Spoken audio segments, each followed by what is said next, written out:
Congratulations, you're halfway through 30 Days with Jesus. And I want to take a minute real quick and just make sure that you're not feeling overwhelmed.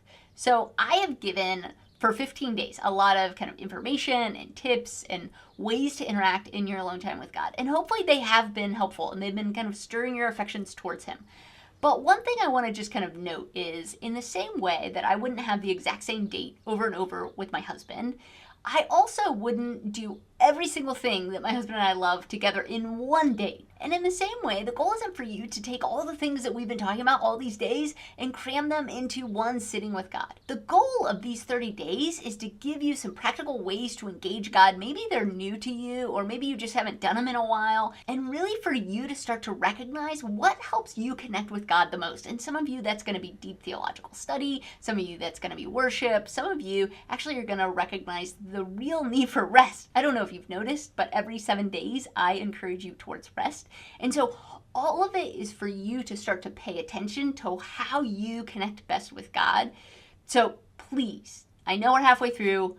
Please don't get overwhelmed. Don't try and cram it all in. Just recognize all these are tools for you to grow in and then use for days and weeks and months to come. And my visual teaching today is that following God is the greatest adventure of all.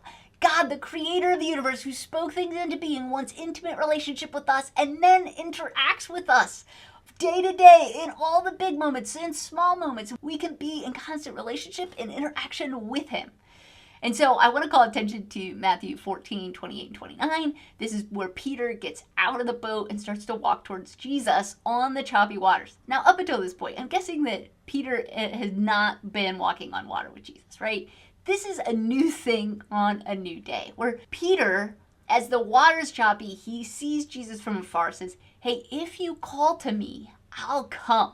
Like, what a wild adventure. And if you look at Scripture, no 2 days look the same in the way that God even interacts with His disciples and interacts with the people around Him.